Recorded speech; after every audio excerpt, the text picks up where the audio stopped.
जय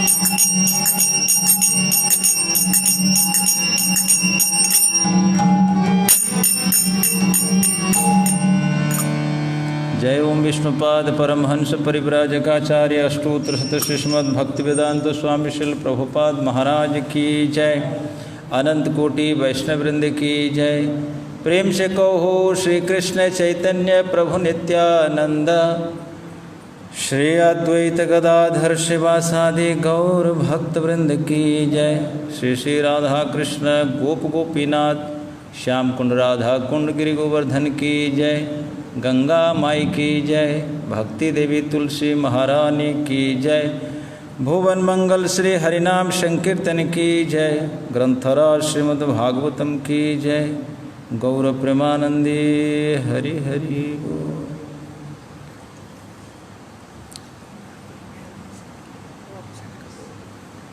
ऐसा नहीं हो।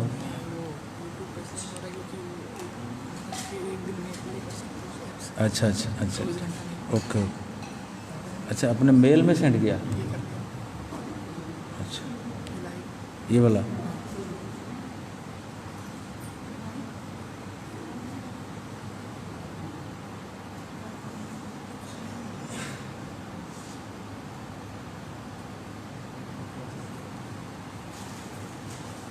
ओके।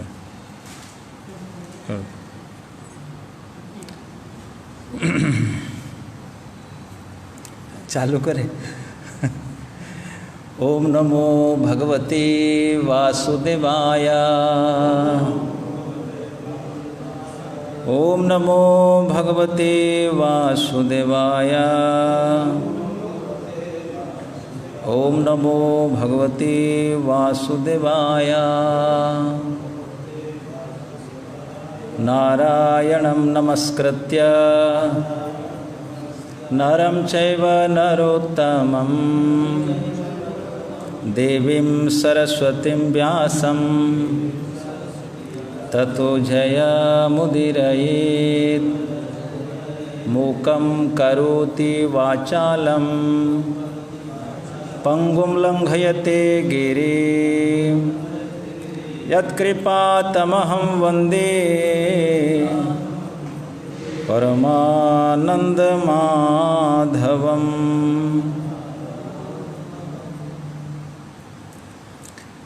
यं प्रव्रजन्तमनुपेतमपेतकृत्यं द्वैपायनो विरहकातर आजुहाव। पुत्रेति तन्मयतया तरवोऽभिनेदुः तं सर्वभूतहृदयं मुनिमानतोऽस्मि। वाञ्छाकल्पतरुभ्यश्च कृपासिन्धुभ्य एव च पतितानां पावनेभ्यो वैष्णवेभ्यो नमो नमः। नाम संकीर्तनं यस्य सर्वपापप्रणाशनं प्रणामो दुःखशमनः तं नमामि हरिं परम। ग्रंथराज श्रीमद् भागवतम की जय।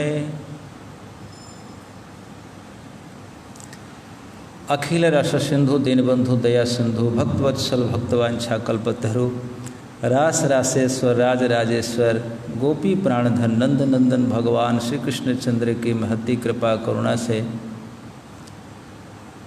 समग्र विश्व के इस संकट काल में श्री वृंदावन धाम में और श्री श्री राधा श्याम सुंदर के प्रांगण में बैठकर भागवत के माध्यम से श्रीहरि स्मरण का किंचित कालक्षेप करना ये हमारे लिए परम सौभाग्य की बात है। श्रीमद् भागवत ये साक्षात भगवान का स्वरूप ही है और भागवत के अष्टम स्कंद के अंतर्गत सागर मंथन लीला में सुखदेव गोस्वामी के सिद्धांत देते हैं हरिस्मृति सर्व विपद विमोक्षणम। संसार में जितनी सारी विपत्तियां हैं सारी विपत्तियों का एक ही औषधि है, वह है भगवान का स्मरण।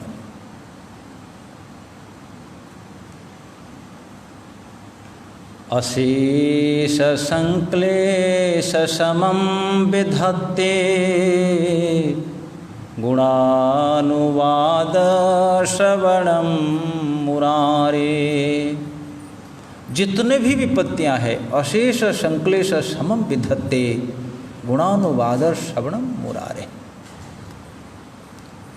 भगवान श्री कृष्ण के गुणानुवाद का श्रवण करना और उनका स्मरण करना, यही सारे विपत्तियों से उद्धार पाने का एकमात्र मार्ग है।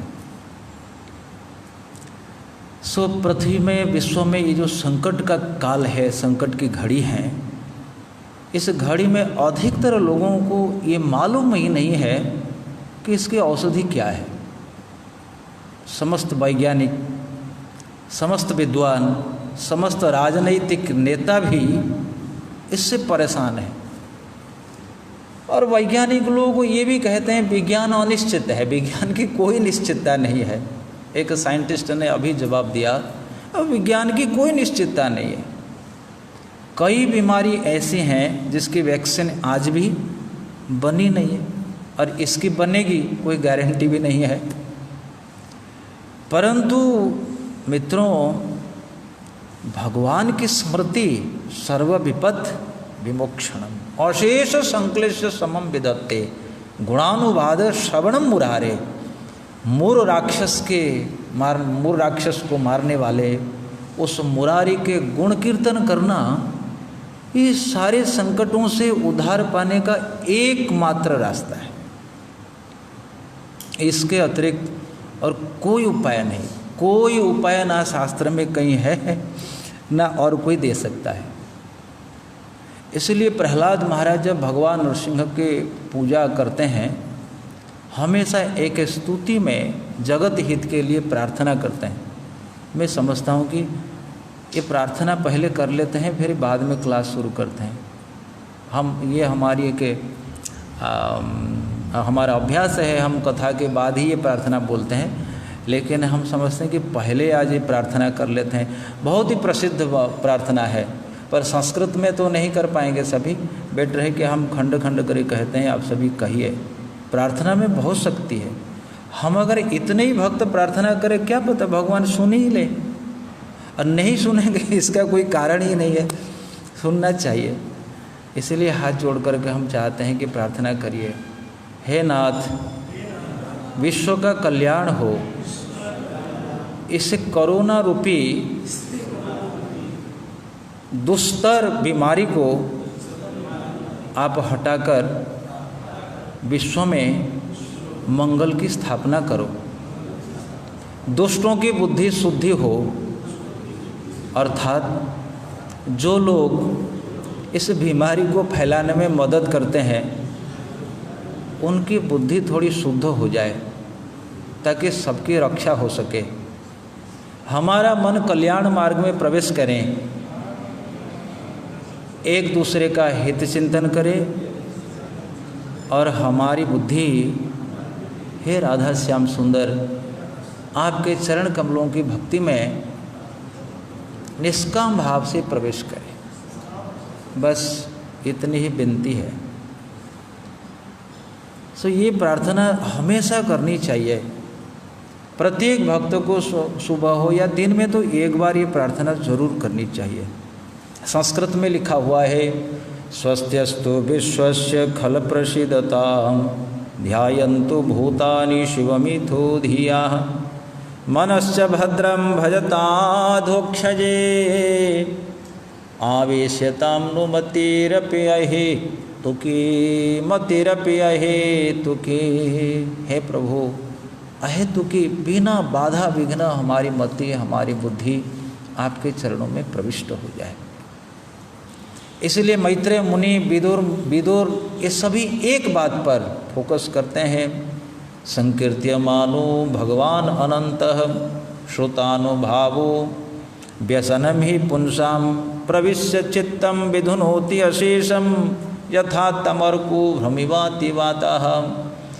भगवान के लीला, भगवान का गुण कीर्तन जब मन ही भीतर प्रवेश कर जाता है तो व्यक्ति का कल्याण होता है, पूरा समूचे संसार का कल्याण हो जाता है। भक्तों, एक बात हमारे लिए बहुत ही विचारणीय है। हम लोग के जीवन में सबसे बड़ा नुकसान क्या है, सबसे बड़ी हानि क्या है? यस, प्रभुपाद जी ने लिखा है, सहानि तत् महच्छिद्रम समोह सच विभ्रम यन मुहूर्तम क्षणम वापि न चिंतयेत वासुदेवम। सबसे बड़ी हानि है, सबसे बड़ा नुकसान, महच्छिद्रम सबसे बड़ा दोष है,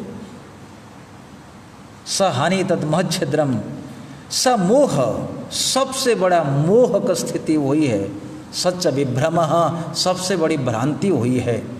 क्या है? यन मुहूर्तम क्षणम वापी, जिस मुहूर्त में एक क्षण में हमने भगवान को भुला दिया। कई बार हमारे कान में ये बात आती है, कई लोग कंटिन्यूअस कोरोना के बारे में बात करते हैं, क्या मिलेगा उससे? ब्रेकिंग न्यूज की भांति कुछ नहीं मिलने वाला उससे, ना अपना हित होगा ना दूसरों का हित होगा। सच विभ्रम, विपत्ति को भगाना चाहिए। भगवान का सुमिरण करके वो स्मृति, हरिस्मृति सर्व विपद विमोक्षणम, पूरी संसार में अगर ये संदेश जाए तो व्यक्ति हरिनाम का उच्चारण करे। हरे कृष्णा कृष्ण कृष्ण हरे हरे, हरे राम राम राम हरे हरे। तो वही हरिस्मृति के पथ पे भागवत श्रवण सबसे अधिक महत्वपूर्ण है। स्मृति को बनाए रखने के लिए भागवत श्रवण जैसे परम दिव्य उपाय इसके अतिरिक्त और क्या हो सकता है? श्रीमद् भागवत बड़े बड़े मुनियों ने इस पर अध्ययन किया और हमारे लिए बहुत सारी संपत्ति, ढेर सारी संपदाएं दी है। श्रीमद् भागवत के संपूर्ण स्वरूप भगवान के स्वरूप के साथ तुलना की गई है। पादौ यदीयौ प्रथमो द्वितीयौ, बोलेंगे? बोलो। पादौ यदीयौ प्रथमो द्वितीयौ तृतीय तुर्यौ कथितो यदुरुः नाभिस्तथा पंचम एव षष्ठो भुजान्तरं दोर्जुगलं तथान्यौ कंठं स्तुराजन् नवमो यदीयौ मुखारविन्द दशमः प्रफुल्लम् एकादशो यस्य ललाटपट्टं शिरोपितो द्वादश एव भाति तमादिदेवं करुणानिधानं तमालवर्णं सोहितावतारम् अपार संसार समुद्र सेतुं भजामहे भागवत स्वरूपम। श्री भागवत भगवान की जय। श्री वृंदावन दास ठाकुर चैतन्य भागवत में एक महान पंक्ति का उद्धार करते हैं। आइए सब मिलकर के गाते हैं, उसके बाद प्रसंग में प्रवेश करते हैं। भागवत पूजिले से कृष्ण पूजा है, भागवत पूजिले से कृष्ण पूजा है, भागवत श्रवण पठन भक्तिमय, भागवत श्रवण पठन भक्तिमय। वृंदावन दास ठाकुर श्री चैतन्य भागवत के अंतलीला में ये सिद्धांत देते हैं, भागवत पूजले से कृष्ण पूजा है। श्रीमद् भागवत साक्षात भगवान का स्वरूप है। इनका पूजन करने से श्री कृष्ण की पूजा होती है। चैतन्य महाप्रभु कहते हैं, नित्य पूजे पढ़े सुनी चाही भागवत, सत्य सत्य सत्य त्यों हईवे कसीमत। चैतन्य महाप्रभु ने कहा, जो व्यक्ति प्रत्येक दिन भागवत का पूजन करता है, भागवत का श्रवण करता है, भागवत का पठन करता है, ये हमारा गारंटी है निश्चित रूप से वो एक दिन महाभागवत बनेगा। हमारे लिए श्रील प्रभुपाद जी ने कितना बड़ा सौभाग्य दिया है। भागवत पूजले से कृष्ण पूजा है, भागवत पठन श्रवण भक्तिमय, ये सामान्य ग्रंथ नहीं है।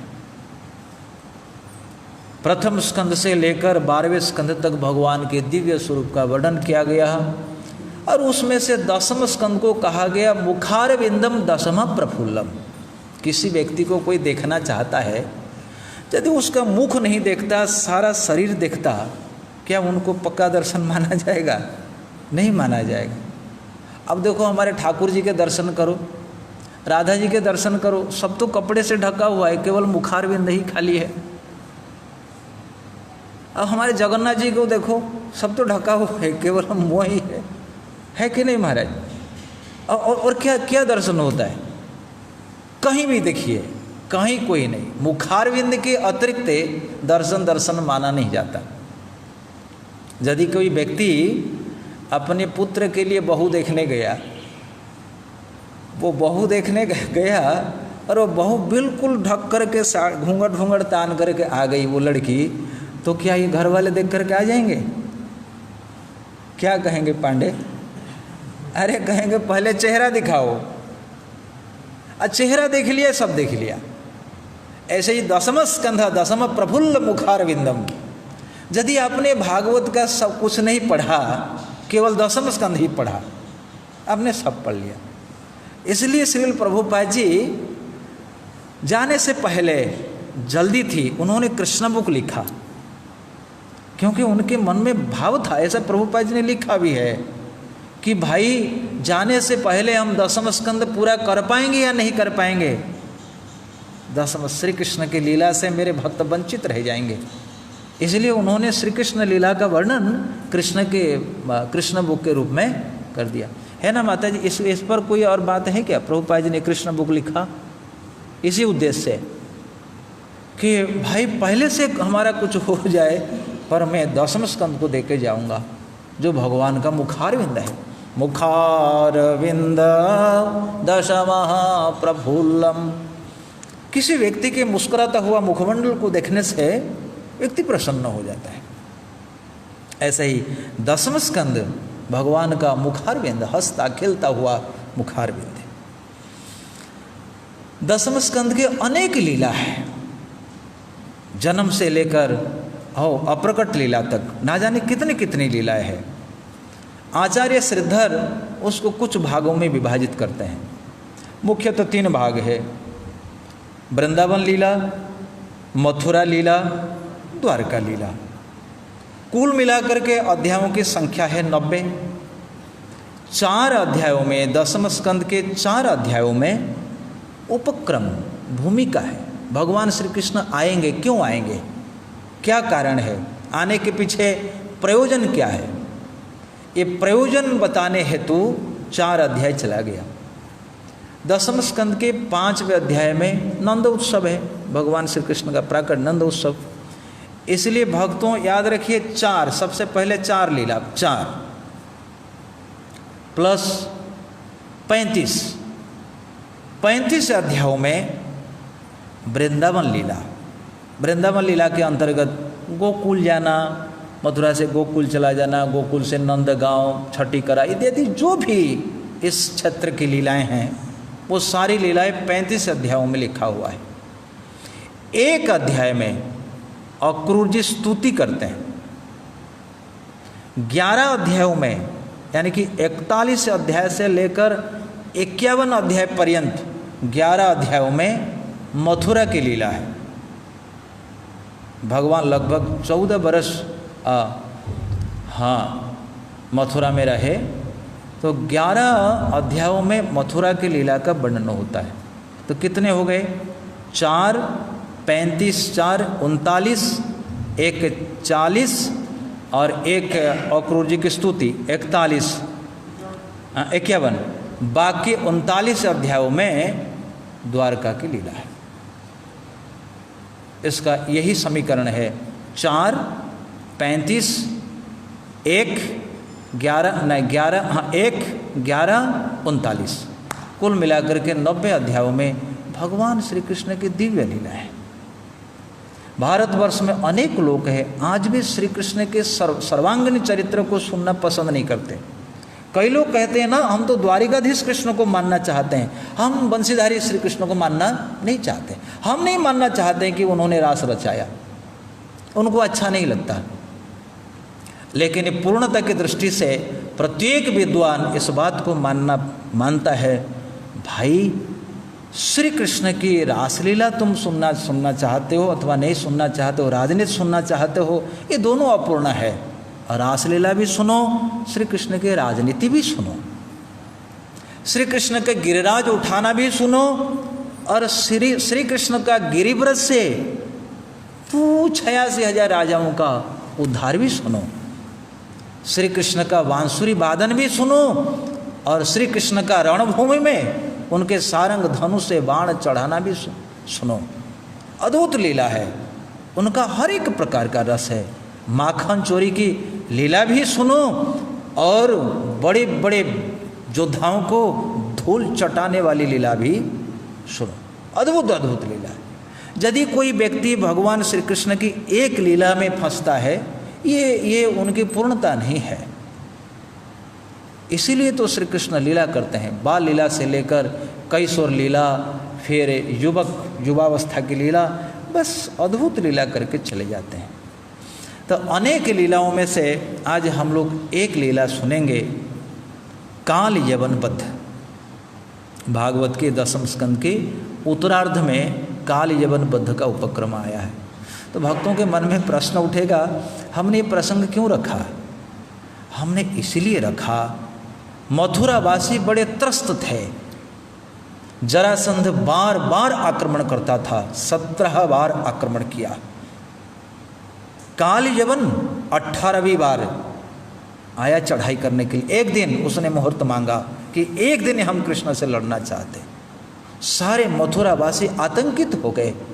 3 करोड़ म्लेच्छ सेना, हम क्या कर सकते हैं? मथुरावासी आतंकित हो गए, क्या करेंगे? भक्त कहाँ जाएगा? भगवान के चरणाश्रित के अतिरिक्त और क्या करता है? कृष्ण कृष्ण महाबाहो भक्तानाम भयंकर। आहा, अर्जुन कहते हैं, हे कृष्ण भक्तों को अभय देने वाले, नान्यत्वद भयं पश्ये यत्र मृत्यु परस्परम। पाहि पाहि महायोगिन देवदेव जगतपते। उत्तरा भी यही प्रार्थना करती है, अर्जुन भी यही स्तुति करते हैं। जो भी भक्त पर जब संकट आता है, संकट की घड़ी में श्याम सुंदर के सुमिरन के अतिरिक्त और भक्तों के पास कोई उपाय नहीं होता। इसलिए मथुरावासी आतंकित हुए थे, हे कृष्ण तुम हमारे पालक हो। क्योंकि सभी जानते थे उग्रसेन भले ही राजा थे, पर उग्रसेन का कोई पुरुषत्व तो बहुत बढ़िया नहीं था। एक प्रकार से कृष्ण के भुज छत्र के नीचे उग्रसेन अपनी मथुरा नगरी की रक्षा कर सकते थे। तो सभी आतंकित हुए, भगवान श्री कृष्ण के शरण में गए। जैसे मथुरावासी काल यवन के भय से आतंकित होकर भगवान श्री कृष्ण के शरण में गए, तो सारा विश्व एक कोरोना रूपी काल यवन से त्रस्त है, आतंकित है, भयभीत है। इसलिए और हम मथुरा में भी रह रहे हैं, वृंदावन में रह रहे, किसके शरण में जाएं? आहा हा, हे राधा माधव कुंज बिहारी गोपी जन वल्लभ गिरिवर धारी। हे राधा माधव गाइए। गोपी जन वल्लभ गिरिवर धारी, यशोदानंदन ब्रज जन रंजन, यशोदानंदन ब्रज जन रंजन, यमुना तीरा बनचारी। हे राधा माधव कुंज बिहारी, हे राधा माधव कुंज बिहारी, गोपी जन वल्लभ गिरिवर धारी।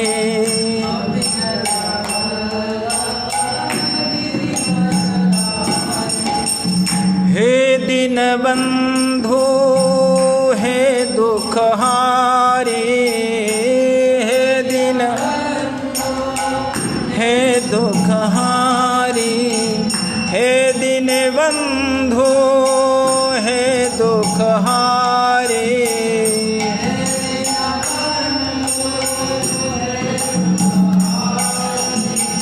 भक्त वत्सल प्रभु भव भयहारी, भक्त वत्सल प्रभु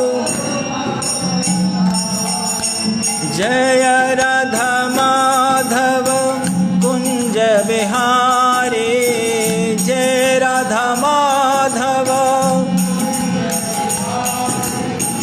गोपी जन वल्लभ गिरिवर धारी। गाइए।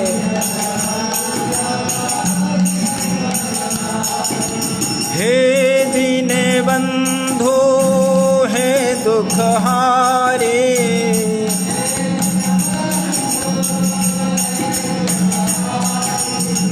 भक्त वत्सल भव भयहारी, भक्त हरे कृष्ण कृष्ण कृष्ण हरे हरे, हरे राम राम राम हरे हरे।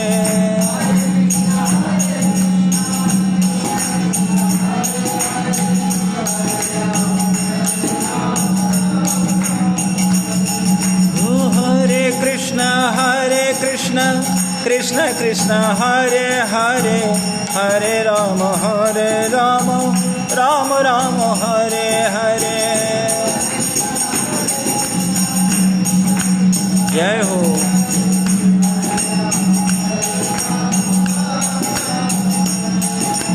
हे दीन बंधु हे दुखहारी,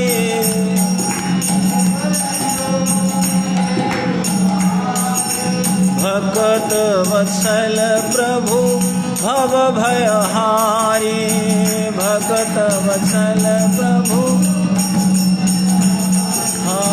भक्त वत्सल प्रभु भव भयहारी।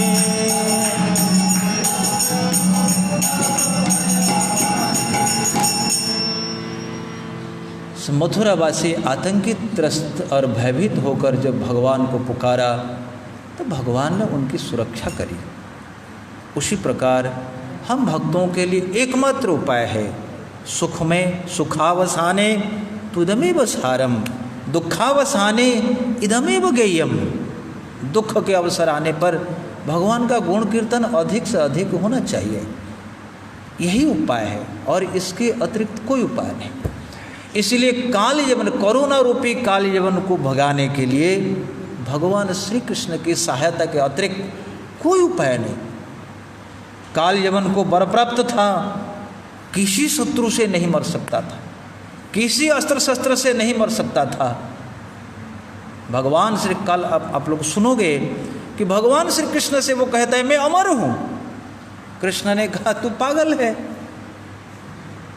वरदान तुमको मिला है, तू किसी अस्त्र शस्त्र से नहीं मर सकता, पर इसका मतलब नहीं कि तुम मर नहीं सकता, तुम मरेगा। वो समझ, जैसे हिरण्यकशिपु समझता था कि मैं अमर हूँ, वही तर्क कर दिया कि मैं तो अमर हूँ। लेकिन भगवान कहा ना ना ना, अस्त्र शस्त्र से तो नहीं मरेगा, पर तुम मरेगा जरूर। इसलिए मित्रों, कोरोना रूपी काल यवन को भगाने के लिए मथुरा वासियों की भांति हम लोग एकांतिक शरण लेते हैं। इसलिए मैंने ये प्रसंग को चुना है। आइए प्रसंग में प्रवेश करने के पूर्व क्या उसका उपक्रम है, काल यवन क्यों आया, क्या जरूरत पड़ी आने के लिए मथुरा नगरी। तो सुखदेव गोस्वामी कथा प्रसंग को आगे बढ़ाते हैं। कंस के मृत्यु के उपरांत कंस की 2 पत्नी थी, एक का नाम था अस्ति, दूसरे का नाम था प्राप्ति। जब कंस की मृत्यु हो गई, ये दोनों पत्नी उनकी मथुरा में नहीं रही, वो अपने साथ सामग्री लेकर मगध देश वापस चली गई। शिशु को उवाचा, आइए सब मिल करके पढ़ते हैं। अस्ति ही प्राप्तिश्च कंसस्य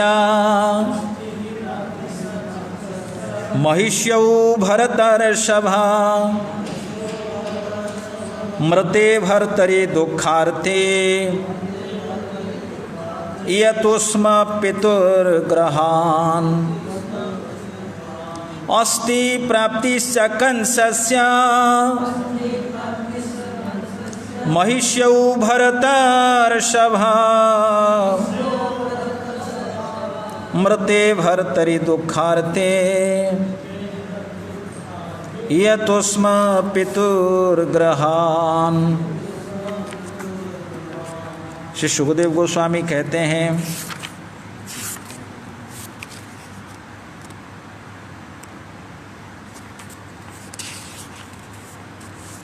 श्री सुखदेव गोस्वामी ने कहा, जब कंस मारा डाला गया तो हे भरतर्षभ, उनकी 2 पटरानियाँ अस्ति तथा प्राप्ति अत्यंत दुखी होकर अपने पिता के घर चली गई।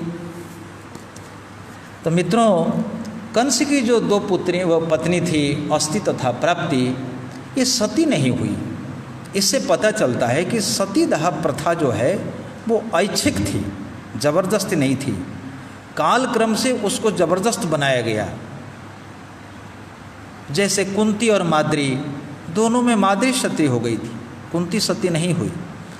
वैसे ये जरासंध की 2 पुत्री थी, स्वाभाविक वंश खानदान का गुण भी था और उतने बढ़िया गुण इनमें थे नहीं, इसलिए वो पति के मृत्यु के बाद ये सती नहीं हुई, अपने मायके चली गई। जब वहाँ मगध राज्य जाकर के पहुँची ये दोनों लड़कियाँ, जरासंध ने देखा ये कैसी है, ये कैसा रूप बना करके आई हो, श्वेत परिधान, तुम्हारी मांग उजड़ चुकी है, सुहाग की कोई चिन्ह भी तुम्हारे शरीर में नहीं है, हुआ क्या तुम्हारा। दोनों चिल्लाती बिलखती रह गई, पिताश्री हमारा सुहाग उजड़ चुका है। इतना सुनते ही जरासंध के पैरों के तले से जमीन खिसक गई। जरासंध ने कहा, किसने किया, कौन है वो दुष्ट, किसने तुमको तुम्हारी मांग उजाड़ने के लिए इतना दुस्साहस किया है। अस्ति प्राप्ति ने पूरी घटना बता दी, कैसे कृष्ण आए, कैसे आपके दामाद धनु यात्रा की व्यवस्था की थी, कृष्ण बलराम दोनों आए, कई मल्लों को मारा और अंततः आपके दामाद मंच पर बैठे थे और मंच पर छलांग मारकर उस कृष्ण ने तुम्हारे दामाद को मार गिराया। इतना सुनते ही जरासंध कोप से उसके भ्रकटी चालित किया, बहुत भयंकर कोपित हुआ। अपनी पुत्री के सामने उसने शपथ कर डाली कि पुत्री दुखी मत होना, जिस कृष्ण ने तुमको तुम्हारे पति को मारा है, हम शपथ करते हैं पूरी यादव खानदान को हम मार डालेंगे, एक बच्चा भी हम नहीं छोड़ेंगे यादव वंश में। जरासंध कहता है, अयादवी महिम कर तुम चक्रे परमम उद्यमम, एक भी यदुवंशी को हम नहीं छोड़ेंगे। और पुत्री, मैं उस कृष्ण को उसकी चोटी पकड़ करके तुम्हारे चरणों में जब तक नहीं गिरा देंगे, हम तुम्हारे पिता कहलाने योग्य नहीं हैं। जरासंध ने ये शपथ कर डाली और महान उद्यम किया। वैसे जरासंध तत्कालीन समय में बहुत बड़ा शक्तिशाली राजा था। ऐसा हरिवंश में वर्णन आता है, जरासंध ने काशी पर विजय पाई थी। काशी, कौशल ये मिथिला के ऊपर वाला इलाका, कौशल राजा, चेदी उड़ीसा प्रांत, मालवा उज्जैन प्रांत, विदेह मिथिला नगरी, अंग वंग कलिंग पांड्य शौवीर मद्रदेश माने मद्रास दक्षिण भारत, कश्मीर, गांधार, ऐसे अनेक राज्यों को उसने जीत लिया था। बहुत बड़ा बलशाली था। जरासंध के बारे में भक्तों आप सभी जानते हो, जरासंध कोई सामान्य व्यक्ति नहीं था। वो मगध के राजा बृहद्रथ के पुत्र था। जरासंध नाम उसका ऐसे ही पड़ा कि बृहद्रथ की 2 पत्नियां थी, उनकी कोई संतान नहीं थी। बड़ा दुखी था वो, क्या कर सकता था। एक बार उनके राजमहल में एक साधु आया जिनका नाम था चंड कौशिक। महाभारत में इसका वर्णन आया है। चंड कौशिक से उन्होंने निवेदन किया, हे महाराज, मैं राजा तो हूँ पर मेरा कोई अपत्य नहीं है, आप कृपा करो तो मुझे एक पुत्र संतान की प्राप्ति हो जाए। चंड कौशिक ने एक फल उनको दे दिया। वो राजा ने उस फल को लिया, दोनों रानियों को दे दिया, क्योंकि दोनों रानियों से उसका अपार प्रेम था। उस फल को काटा, आधा आधा कर दिया, एक आधा तू ले, एक आधा वो ले। तो दोनों रानियों में वो फल आधा आधा दे दिया। कालक्रम से दोनों रानियां गर्भवती हुई और उनके गर्भ से दोनों मांस के लोथड़े पैदा हुए। और ऐसे अजीब सा लोथड़ा था, अजीब से लोथड़े थे कि एकदम आधे आधे अंग थे, माने किसी व्यक्ति ने जैसे चीर डाला है, ऐसा वर्णन आया है। एकदम एक आंख, आधी नाक, आधा मुंह, आधी जिह्वा, आधी गर्दन, आधी छाती, आधा पेट, नीचे के हिस्सा आधे आधे, एक टांगे, सब आधा आधा था। जरासंध को बड़ा, वो बृहद्रथ को बड़ा दुख हुआ। इतने दिनों के बाद एक संतान प्राप्ति हुई, वो भी एक, ये क्या है, ये तो निर्जीव पिंड जन्म लिया। यूँ कह करके उसने कुपित हुआ और अपने घर के पीछे भाग को फेंक दिया। पर ये जितने क्षत्रिय वंशी होते हैं ये मांसाहारी होते हैं, मांस खाते हैं। मांस खाने में इनको कोई मना नहीं, ध्यान देना चाहिए। सभी लोग वैष्णव होकर के मांस त्याग नहीं कर सकते। मांस मदिरा ये क्षत्रियों के लिए अनिवार्य भोजन है। जब तक मांस मदिरा नहीं खाएंगे, नहीं पिएंगे, ये युद्ध नहीं कर सकते। तो एक के लिए विधि, एक के लिए निषेध, वो अलग अलग चीज़ है, वो दूसरी चर्चा है। सो ये सभी मांसाहारी थे। इनके घर के बाहर जो मांस के टुकड़े फुकड़े फेंकते थे, जरा नाम की एक राक्षस रहती थी। अब वो मांस खा करके वो पलती थी। तो उसने देखा ये दोनों मांस के लोथड़े जब गिरे, उनके मन में दया आई। उसने कहा, इसी राजा के घर में हम पल रहे हैं, इसका कोई अपत्य नहीं है, तो मैं चाहती हूँ इसका कोई अपत्य है। एक शास्त्र में कहा गया वो जरा राक्षसी और कोई नहीं थी, वो देवी का एक रूप था। क्योंकि देवी के रूप नहीं होने से उसमें इतनी शक्ति नहीं थी। एक शास्त्र में आया है कि देवी का एक कोई रूप था, किसी भी अभिशाप से जैसे भी हो। तो उसने अपनी शक्ति से उस दोनों को जोड़ दिया। जैसे दोनों जोड़ दिया, वो बिल्कुल एक बच्चा हो गया, एक सुंदर सा मनुष्य का बच्चा हो गया। बच्चा जैसे हो गया, रोने लगा, तो जरा राक्षसी ला करके बृहद्रथ को दे दिया। इसलिए जरासंध का दूसरा नाम है बार्हद्रथा। जैसे दशरथ के पुत्र को कहते हैं दासरथी, वसुदेव के पुत्र को कहते हैं वासुदेव, ऐसे ही जरासंध का नाम था बार्हद्रथा, क्योंकि बृहद्रथ का पुत्र था। पुत्र पा करके राजा को बड़ा आनंद हुआ और उस जरा राक्षसी ने संधित की करके उसको जन्म दिया था, पुनर्जीवित किया था, इसलिए उनका नाम पड़ा जरासंध। जरा नामक राक्षसी जरया संधितम इति जरासंध नाम पड़ गया। प्राचीन काल में नाम का भी कोई अर्थ होता था, आजकल का कोई अर्थ नहीं। प्राचीन काल में भले ही लोग दुष्ट थे पर समर कानूनों का बहुत पालन करते थे, आजकल वो भी कोई नहीं कर रहा है।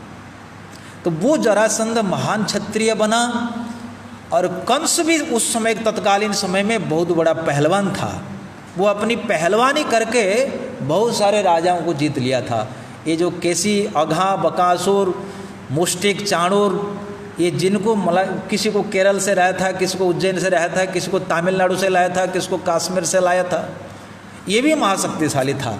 तो स्वाभाविक ये के अभाव संसार में देखा जाता है कि दो समान धर्मी वाले लोग आपस में जुड़ जाते हैं। तो कंस का पता चला तो जरासंध के साथ उनका संबंध हुआ। ऐसा अनेक शास्त्रों में है कि उनका हाथी को इन्होंने पराजित किया था, कुबले या पेड़े। तो वह जरासंध खुश होकर के अब अपनी दोनों पुत्रियों का विवाह कंस के साथ करा दिया था और दहेज के रूप में उस कुबले या पेड़े हाथी को दिया था, जो आगे चल के कृष्ण ने उनको मार दिया था, उनके दांत उखाड़ दिए थे। खैर वो तो सब दूसरे प्रसंग हैं। तो प्रसंग आया इसलिए मैंने जरासंध का इतिहास थोड़ा सुना दिया। तो उस जरासंध ने शपथ कर डाली कि अयादविम महिम कर तुम चक्रे परमम उद्यमम। उद्यम किया। क्या उद्यम किया? बोले मथुरा नगरी में एक भी बच्चा को हम नहीं छोड़ेंगे, एक भी बच्चा जीवित नहीं रहेगा। पर करे कैसा? उनके पास 3 अक्षौहिणी सेना थी। ध्यान देना, 23 अक्षौहिणी सेना जो लेकर के आता था, बाकी 20 अक्षौहिणी सेना वो बाहर से मंगवाता था। सब उनके सारे राजा उनके अधीनस्थ थे। तो 20 अक्षौहिणी सेना बाहर की, 3 अक्षौहिणी सेना अपनी, यूँ कुल मिला करके 23 अक्षौहिणी सेनाओं के साथ अक्षौहिणी भीर विंशत्या त्रिशिभिश्चापि समृता। इसी की टीका में आचार्यों ने किया है, यदि 23 अक्षौहिणी सेना उसकी अपनी होती तो 2 भाग करके नहीं लिखा जाता।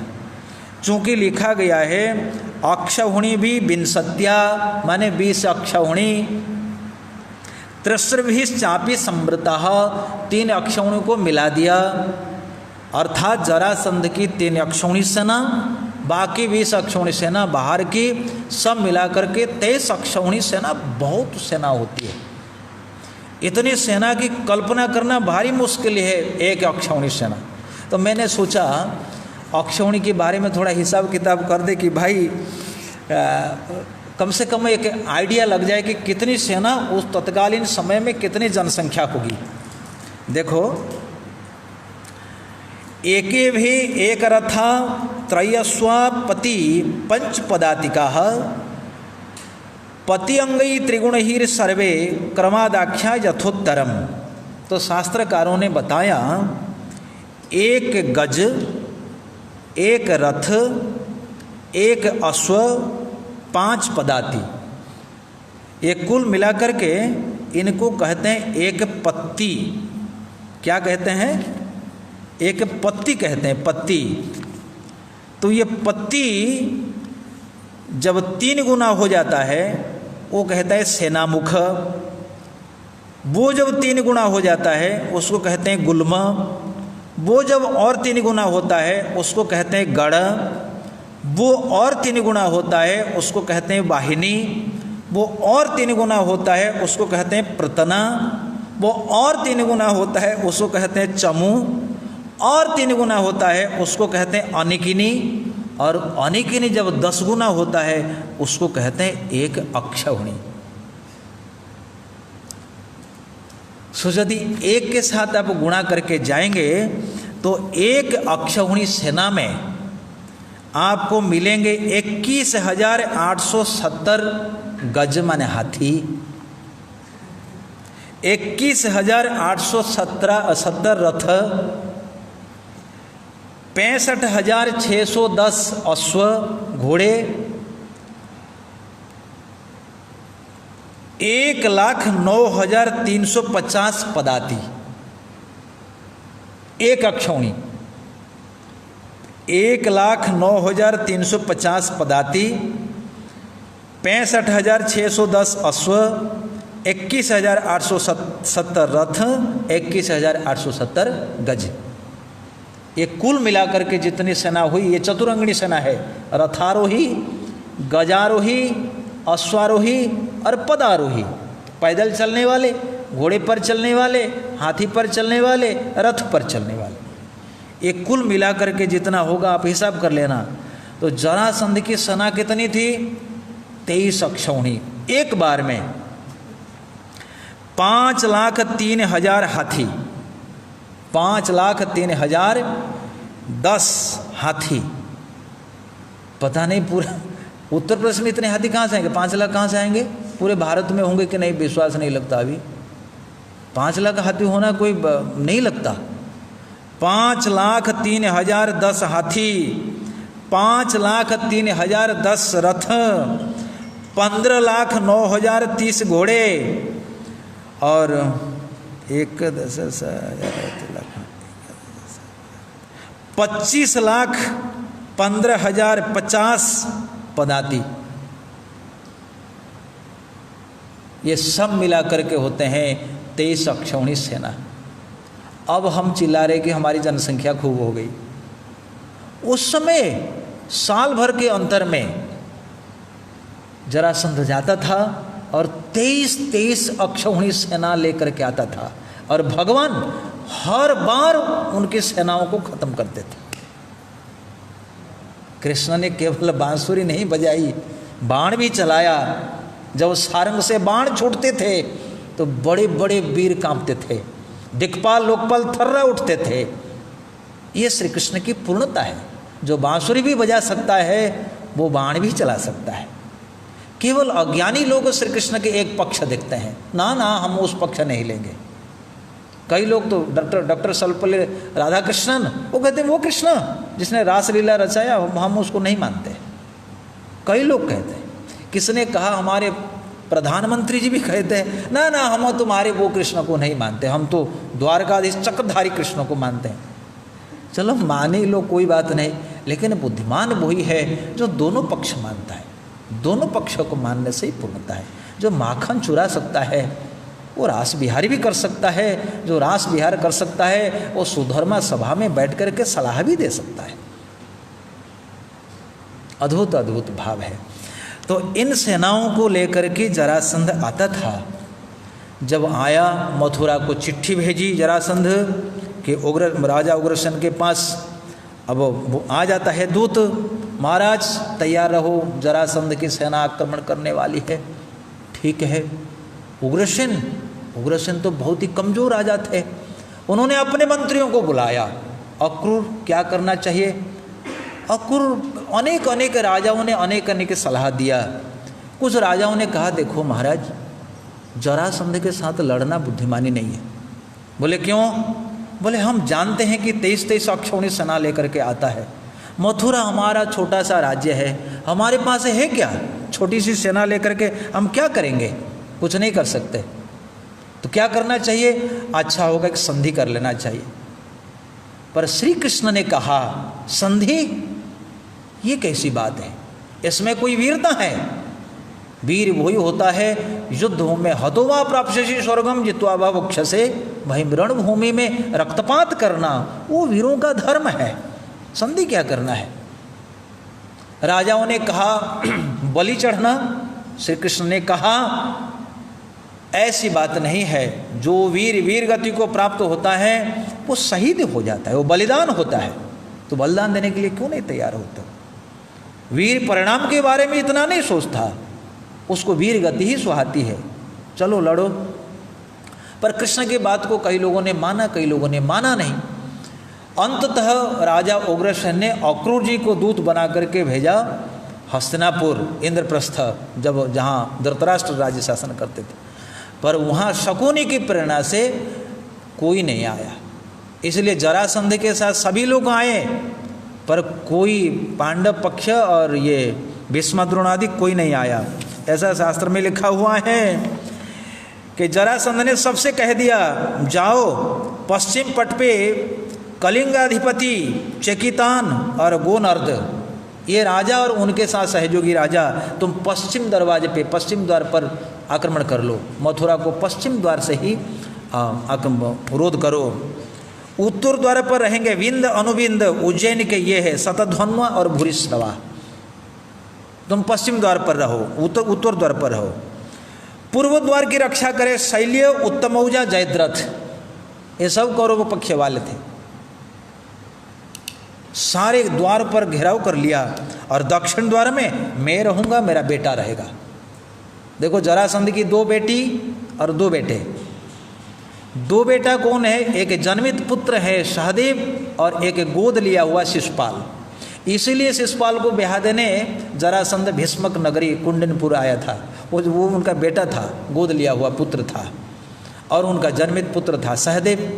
लोगों की मान्यता ऐसी है कि पहले उसने शिशुपाल को बना लिया था, बाद में सहदेव का जन्म हुआ, ऐसा हो जाता है। और दो पुत्र तो आपने सुना है, अस्थि तथा प्राप्ति। इसलिए जरासंध ने कहा दक्षिण द्वार पर मैं रहूँगा, शिशुपाल रहेगा। पूर्व द्वार की रक्षा शैल्य उत्तमौजा जयद्रथ करे। उत्तर द्वार की रक्षा विंद अनुविंद शतधन्वा और भूरिश्रवा करे।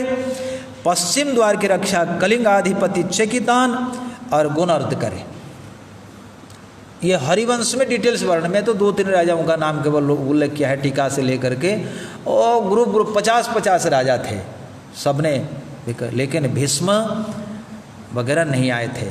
सनातन गोस्वामी ने यहाँ पर टिप्पणी उठा दी, बोला महाभारत युद्ध में मात्र कितने अक्षौणी सेना? 11, 7, 18। पर जरासंध के युद्ध में, कृष्ण जरासंध के युद्ध में 23 अक्षौणी गुणा 17। वो इतनी भारी भरकम सेना, इतना रक्तपात है, फिर भी क्यों नहीं उसका जिक्र हुआ? तो समाधान करते हैं सनातन गोस्वामी, इसीलिए इसको धर्म युद्ध नहीं कहा गया क्योंकि जरासंध प्रतिशोध लेना चाहता था। वो धर्म नहीं करना चाहता था, वो अपना अहंकार, अपनी महत्वाकांक्षा को बढ़ावा देकर वो अधर्म के मार्ग पर चलना चाहता था। और उसमें कोई भक्तों की गाथा नहीं, ना भीष्म ने पार्टिसिपेट किया, ना द्रोणाचार्य ने पार्टिसिपेट किया, किसी भक्त ने, पांडवों ने योगदान नहीं किया। इसीलिए ये संग्राम महाभारत के संग्राम से बहुत बड़े पैमाने पर होते हुए भी उसका उल्लेख वेद व्यास ने बहुत ज़्यादा नहीं किया। लेकिन वो युद्ध जो धर्म के लिए लड़ा गया था, जिसमें महान महान भक्तों ने योगदान दिया था, इसलिए महाभारत के युद्ध की इतनी महिमा कही गई। सनातन गोस्वामी ने विशेष भाव से इसका उल्लेख किया है। इसलिए मित्रों, जब 23 अक्षौणी सेनाओं को ला करके चारों ओर से घेराव कर दिया, भीतर श्री कृष्ण और बलराम, अब अक्रूर वापिस आया खाली हाथ। महाराज, पांडव कौरव कोई हमारी सहायता करने के लिए तैयार नहीं हुआ। कृष्ण कहे परिणाम के बारे में कोई वीर सोचता नहीं है, जो होगा देखा जाएगा। जानते थे सब कुछ, वही तो करने वाले।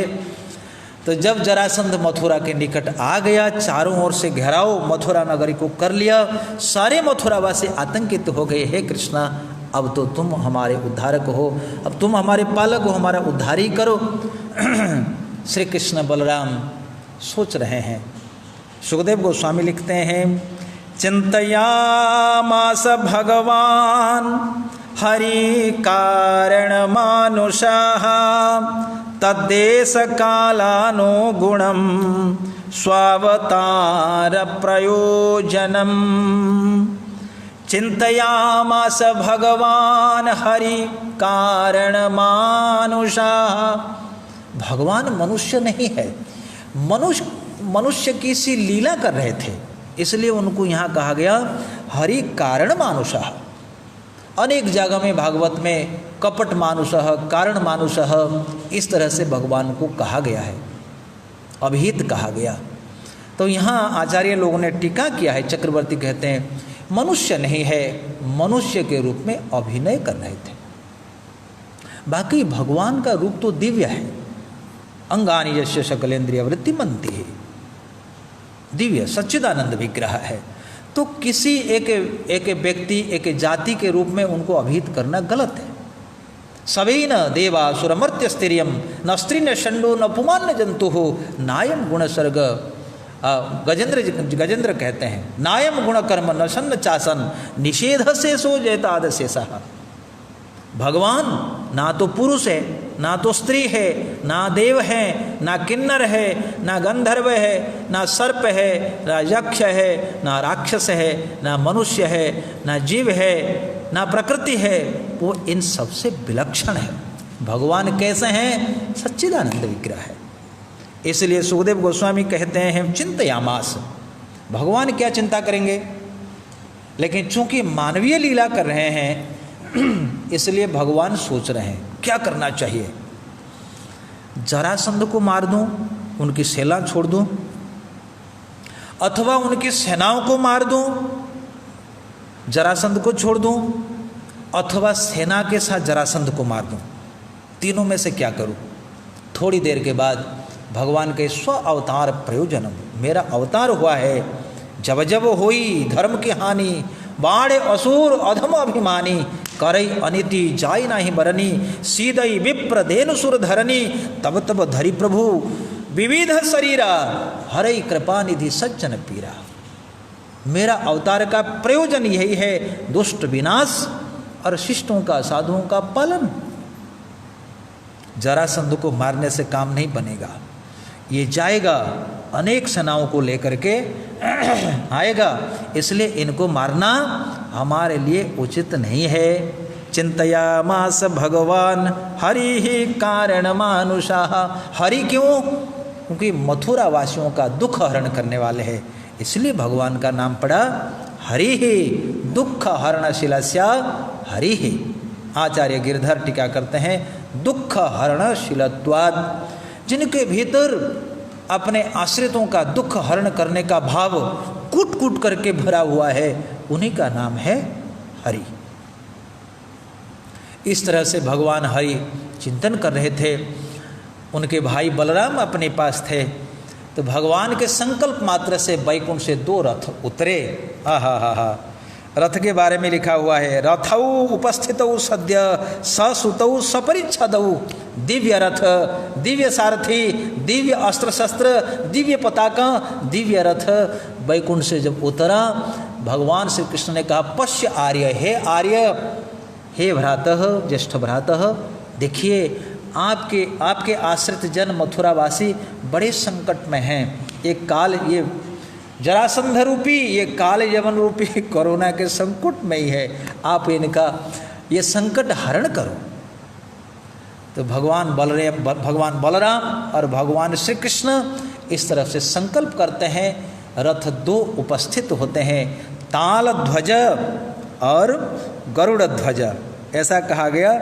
एवं ध्यायति गोविंदः आकाशात् सूर्यवर्चसः, रथौ उपस्थितौ सद्य ससुतौ सपरिच्छदौ, आयुधानि च दिव्यानि पुराणानि च दृक्षया, दृष्ट्वा तानि हृषिकेशः संकर्षणम् अथ अब्रवीत्। कहने लगे, भाई अब तो उद्धार करने का वक्त आ चुका है, चलो चलो उद्धार करते हैं। तो दोनों के लिए 2 रथ हैं। एक का रथ है नंदी घोष, सारथी दारुक, ध्वज कपिध्वज, और इस यहाँ पर गरुड़ ध्वज, और एक का रथ है ताल, सुपर्ण चिन्हितौ, ताल सुपर्ण चिन्हितौ। एक का रथ है ताल ध्वज, ताल चिन्हितौ, और उनके रथ का सारथी है मातली। दिव्य रथ, दिव्य परिषद के साथ 2 रथ आए। तो भगवान श्री कृष्ण ने कहा, दाऊ अब विलंब करने का कोई प्रयोजन नहीं है, चलो निकलते हैं। तो भगवान श्री कृष्ण बलराम एक छोटी सी सेना टुकड़ी के साथ निकल पड़े, मथुरा नगर से निकल पड़े। निकल करके अपना शंख बजा, 5 जन्य ऋषिकेश हो, जैसे 5 जन्य शंख का घोष, 5 जन्य शंख निनादित तो हुआ, वो वहाँ जितने राजा थे सबका दिल कांप उठा। ततो अभूत पर सैन्यानाम हृदय वित्रास बेपथु, उनका हृदय कांप उठा। भगवान श्री कृष्ण का 5 जन्य का ध्वनि से संजीवनी पुरी भी कांपती है, ये राजा किस खेत की मूली है।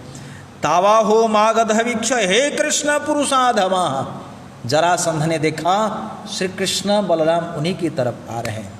जरासंध चिल्ला करे, कृष्ण पुरुषाधम, न त्वया युद्धमिच्छामि बालेनैकेन लज्जया, गुप्तेन ही त्वया मंद न योच्छी या ही बंधुहन।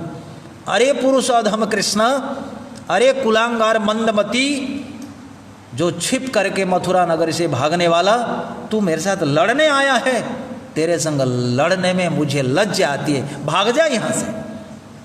जरासंध ने ऐसा ही कहा, हे कृष्ण पुरुषाधम, तावाह मागधो वीक्षा, तऊ माने बलराम के साथ भी कृष्ण को देख करके मागध कहता है, हे कृष्ण पुरुषाधम, पर सनातन गोस्वामी करते हैं जरासंध जो कहता है बिल्कुल अपने भाव में कहता है, पुरुषाधम। हाँ, तो पुरुष से अधम है, अधम नहीं होता तो तू भागता। बाले ना, तू छोटा सा बालक है, तेरे संग लड़ने में हमारी बेइज्जती होगी। क्या लड़ेंगे तेरे साथ? गुप्ते ना, छिप करके बैठा है, कोई तुझे देखता नहीं है। मथुरा से तू रात को भागा, राधा रानी की बंसी जब चुराई है, वो कृष्ण की बंसी चोरी हो गई, तो कृष्ण उनको उल्हाना दिए, राधा रानी उनको उल्हाना दी। राधा रानी अंततः कहती है, भाई यहाँ तो बहुत बड़े बड़े डिंग मार रही हो, जब तुम मथुरा आधी रात भगे मथुरा से लाज ना आवे तो अरे आधी रात मथुरा से तू भाग गया, तुझे शर्म नहीं आती? तो इस प्रकार से जरासंध कहता है तुझे शर्म नहीं है, तोया मंद न जो छे, अरे मंदमती तेरे से हम युद्ध करना नहीं चाहते, जाओ बंधुहन। बंधु माने अपने मामा का हत्यारा। भांजा तो अति प्रिय होता है, जिसने अपने मामा का हत्या कर दी है, मामा का वध कर दिया, तेरे संग हम क्या लड़ेंगे? नहीं लड़ेंगे, जाओ। पर सरस्वती बर्दाश्त नहीं करेंगे। सरस्वती इसका अर्थ अलग प्रकार से करती है। हे पुरुषाधमा, पुरुषाधम माने हे पुरुषोत्तम, पुरुषोत्तम माने पुरुषाः अधमाः यस्मात् असौ पुरुषाधमा, यानी कृष्ण से सारे पुरुष अधम है, कृष्ण से बढ़कर के कोई और है नहीं।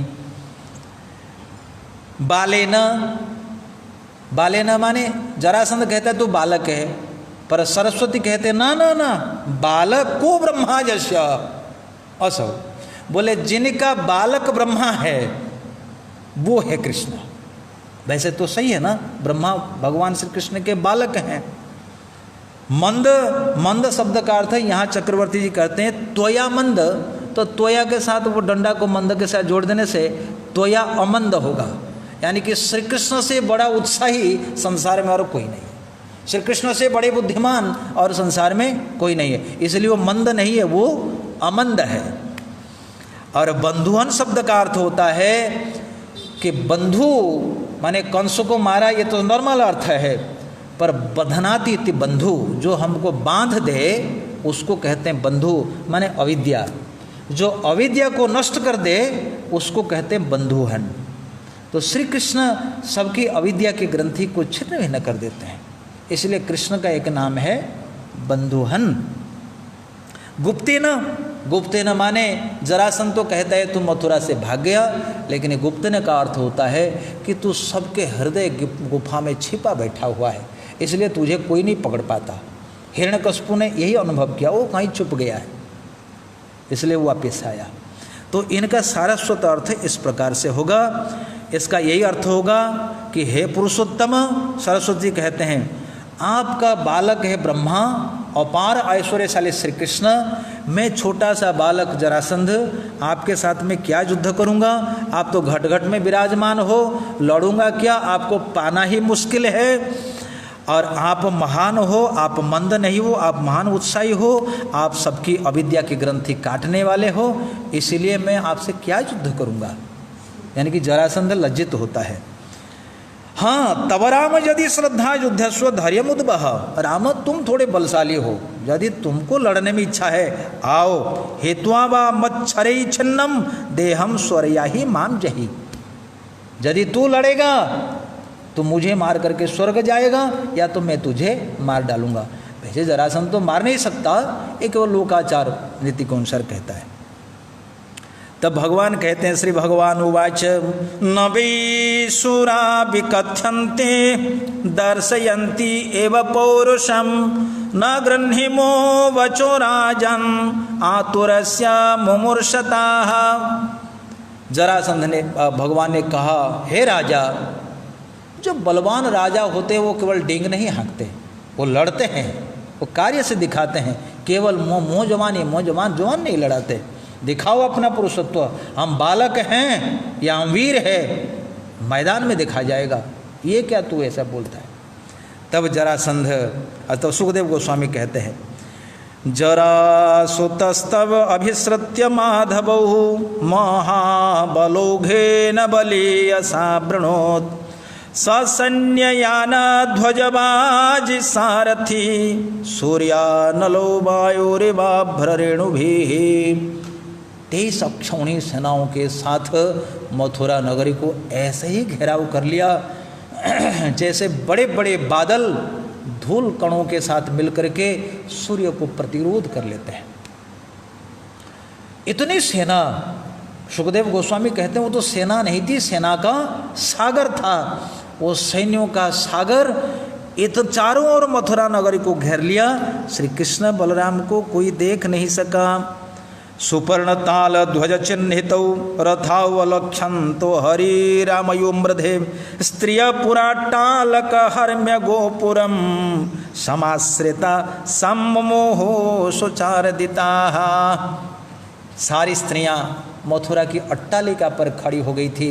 अब हम भी युद्ध का दर्शन करेंगे। पर उस युद्ध दर्शन करने के पूर्व जब देखा कि जरासंध के सेना सागर से कृष्ण बलराम के रथ कहीं अदृश्य हो गए, जो स्त्रियां थी वहां मूर्छित होकर के गिर पड़ी, मूर्छा आ गई। यहाँ पर चक्रवर्ती पाद एक कमेंट में करते हैं कि लगता है पुंभ्य सकाशात कृष्ण स्त्रीणाम आसक्ति अधिकार। चक्रवर्ती पाद कहते हैं बाकी जो लोग थे वो तो मूर्छित नहीं हुए, पर जो स्त्रियां युद्ध देखने के लिए अट्टालिका पर छज्जों पर खड़ी हो गई थी वो मूर्छा को प्राप्त हो गई। इसका मतलब कृष्ण बलराम की भक्ति में स्त्रियां आगे हैं, आसक्ति है उनकी। चक्रवर्ती जी कहते हैं कि उनका भाव सरल होता है। अशेष संक्लेश समम विधत्ति गुणानुवाद श्रवणम मुरारे कुत पुनस्त चरणारविंद पराग राग रतिरात्म लब्धा। जिनके कथा श्रवण से इतना लाभ होता है, फिर यदि कोई व्यक्ति उनकी सेवा करता है, उनके लिए माला बनाता है, उनके लिए भोग बनाता है, उनके लिए उनको वस्त्र परिधान पहना देता है, उनको आभूषण पहना देता है, फिर उनके सद्भाग्य की तो फिर क्या कहना है। रतिरात्म लब्धा। तो स्त्रियां मूर्छित हो गई। भगवान श्री कृष्ण को लगा ना और विलंब करना नहीं चाहिए। भगवान श्री कृष्ण अपना धनुष उठाया। यहाँ तो बांसुरी बजाते थे। भगवान के जो विभिन्न आयुध है उनके भिन्न भिन्न नाम है। भगवान के चक्र का नाम सुदर्शन, भगवान की गदा का नाम कौमुदकी, भगवान के शंख का नाम पांचजन्य, भगवान के धनुष का नाम सारंग, भगवान के तलवार का नाम हो नंदक, और भगवान के घोड़ों का नाम शैव्य, सुग्रीव, मेघपुष्प, बलाहक। 4 श्वेत वर्ण के घोड़े हैं। भगवान की माला वैजयंती, भगवान की हार कौस्तुभ, भगवान का कुंडल मकर कुंडल, पीताम्बरी। ये सब विशेष विशेष बात है भगवान का। तो ठाकुर जी ने उठाया धनुष, वो प्रत्यांचा जब कान तक खींचा, जब छोड़ा, बड़े बड़े दिक्पाल लोकपाल थरा उठे। 10 दिशाओं की रक्षा करने वाले हस्तियां चिंगाड़ने लगे। जरासंध के जो सैन्य बल था उसमें भी कंपन पैदा हुआ। किसका है, किसके धनुष का टंकार है? और किसी का नहीं था मित्रों, वो था भगवान श्री कृष्ण के सारंग धनुष की टंकार थी। ज्या का घोष हुआ, प्रत्यांचा चढ़ाया, बाणों की ऐसे वृष्टि हुई जैसे मानो आसमान से ओले पड़ रहे हैं। भयंकर बाणों की वर्षा। किसी के गर्दन कट गई, किसी के धड़ से सर कट गया, किसी के भुजा कट गई, किसी के टांग कट गई, किसी हाथी के सूंड कट गई, किसी का मस्तक कट गया। घोड़े, हाथी, रथ छिन्न विच्छिन्न होकर के पड़ गए। संपूर्ण भागवत में केवल इसी अध्याय में एक भयंकर नदी का वर्णन हुआ है, जिस नदी का नाम है रक्त नदी। देखो, ठाकुर जी केवल रास नहीं रचाते, ठाकुर जी वीर रस में रण नदी में भी तैरते हैं। ये ठाकुर जी का वीर रस का आस्वादन है। ऐसी नदी कहीं नहीं बही, कोई किसने सुना ही नहीं।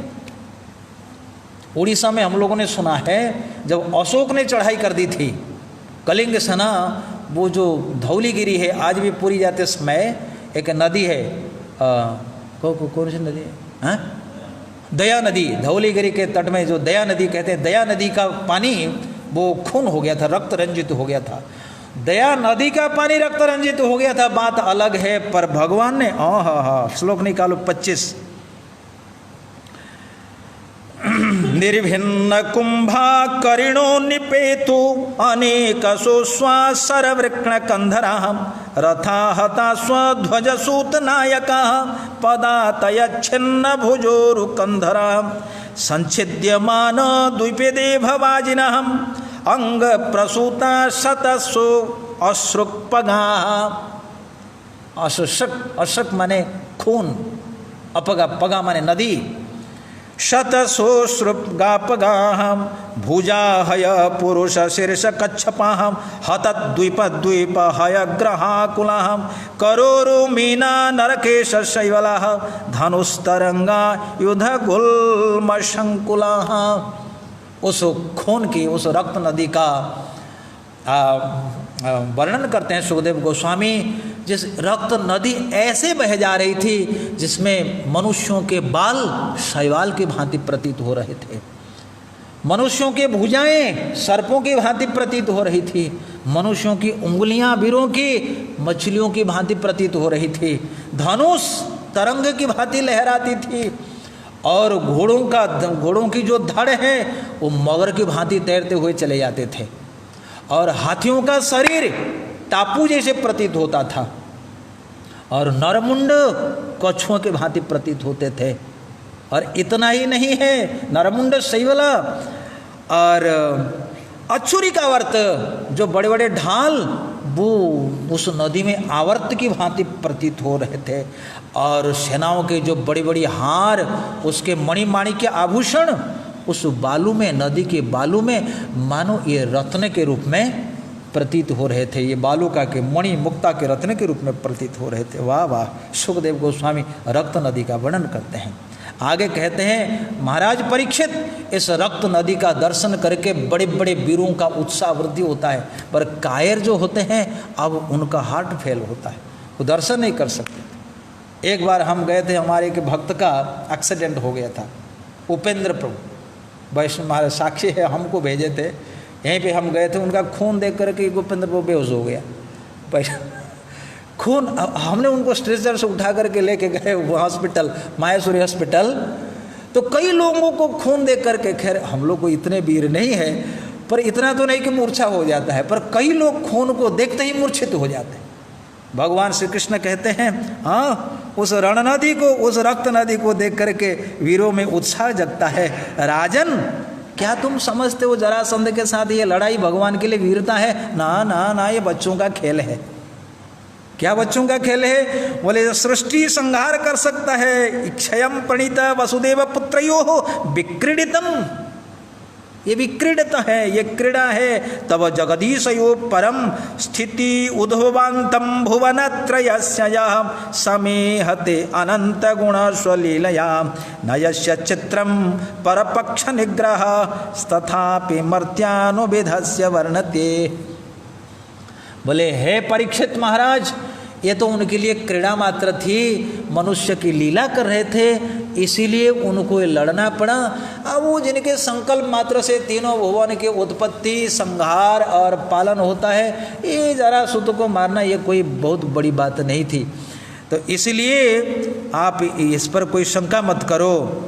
तो जब युद्ध खत्म हुआ तब जग्राहा वीरथम राम जरासंधम महाबलम हतानिका वशिष्ठासुम सिंघम सिंघम विभोजसाहा। तो श्री बलराम जी उस जरासंध को ठीक ऐसे पकड़ लिए जैसे कोई वीर शेर, कोई बलवान